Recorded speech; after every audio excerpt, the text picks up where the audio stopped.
Hello viewers, अस्सलाम वालेकुम। Zeeshan Aslam medics के प्लेटफॉर्म से। और आज आपको बताएंगे पैराकॉल डी सिरप के बारे में। Paracal D basically low blood calcium को ट्रीट करने के लिए यूज़ करते हैं। जब हम अपनी डाइट ठीक नहीं रखते तो हमारी बॉडी में कैल्शियम की कमी हो जाती है, जिसकी वजह से हमारा जिस्म जो है वो, जब खून में कैल्शियम उसको पूरा नहीं मिलता तो वो हमारी हड्डियों से कैल्शियम लेना शुरू कर देता है। उस सूरत में हमारी हड्डियाँ कमज़ोर हो जाती हैं और हम जो हैं वो कमज़ोरी फ़ील करते हैं टांगों में। होता ये है कि हम थोड़ा सा चलते हैं तो हमारी टांगों में दर्द होता है, या एड़ी में दर्द होता है, या पाँव में दर्द होता है। तो बेसिकली ये कैल्शियम की कमी ही होती है, और इसका बुनियादी वजह इसकी हमारी खुराक ही होती है, जो कि बैलेंस नहीं होती, जिसकी वजह से ये इशू होता है। ये इशू अक्सर बच्चों में भी होता है। बच्चे जब कंप्लेन करते हैं कि टांगों में दर्द हो रही है, वो जल्दी थक जाते हैं, तो उसकी उसकी वजह यही होती है कि उनमें कैल्शियम नहीं होता, उनकी हड्डियाँ प्रॉपर्ली स्ट्रांग नहीं होती। ये प्रेगनेंसी में भी हो जाता है अक्सर, इसलिए इसको प्रेगनेंसी में भी डॉक्टर्स देते हैं।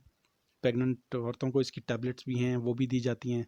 सिरप भी दिया जाता है। सिरप यूजुअली बच्चों में यूज़ होता है, जबकि टैबलेट्स जो हैं वो बड़ों में टैबलेट दी जाती हैं।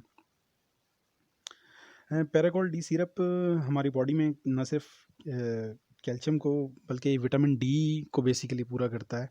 और उस सूरत में विटामिन डी एक ऐसी चीज़ है जो हमारी बॉडी में कैल्शियम और फास्फोरस को एब्जॉर्ब करने में हेल्प करती है, जो कि हड्डियों की मजबूती और उनकी ग्रोथ के लिए बहुत ज़्यादा ज़रूरी है।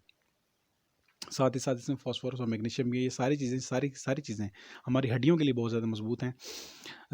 जैसे कि आप जानते हैं कि हड्डियाँ बेसिकली कैल्शियम से बनती हैं। दांत, हमारी बॉडी के ज़्यादातर हिस्से जो मजबूत हैं, स्ट्रॉन्ग हैं, इवन नाखून तक, ये सब कैल्शियम से ही बने होते हैं। तो अगर हमारी वीकनेस हो तो ये इन चीज़ों से शो होती है। दांत हमारे मजबूत नहीं होंगे, या हमारी टांगें मजबूत नहीं होंगी, नाखून, इवन आप नाखून पे भी देखते हैं कि आपके नाखून बहुत ज़्यादा कमज़ोर हैं, तो उसकी वजह यही होती है कि आप में कैल्शियम की बहुत ज़्यादा वीकनेस है। इसको देने का तरीका ये है कि इसे 6 माह से 1 साल तक के बच्चों को आधा टीस्पून पूरे दिन में पिलाएँ, जबकि 1 से 2 साल बच्चों को 1 टीस्पून पूरे दिन में पिलाएँ। 3 से 12 साल तक के बच्चों के लिए 2 टीस्पून पिलाए जाते हैं, जबकि बड़ों के लिए 2 टीस्पून पूरे दिन में पिलाने हैं।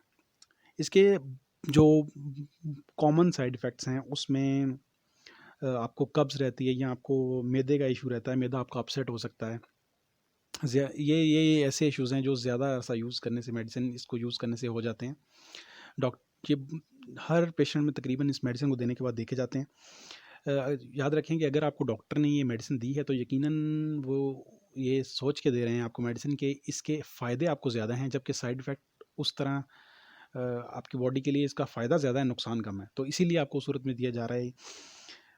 इसके सीवियर साइड इफ़ेक्ट में अगर आपको ज़्यादा आपका स्टमक डिस्टर्ब रहे तो आप डॉक्टर से रुजू करें, या फिर एलर्जिक रिएक्शन भी हो सकता है आपको इससे, जिसमें ज़ुबान आपकी सूज सकती है, या आपके चेहरे पे स्वेलिंग हो सकती है। उस सूरत में भी आप डॉक्टर से लाज़मी रुजू करें। उम्मीद करता हूँ आज की वीडियो आपको पसंद आई होगी।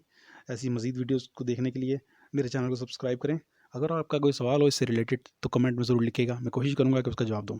अगली वीडियो तक अल्लाह हाफ़िज़।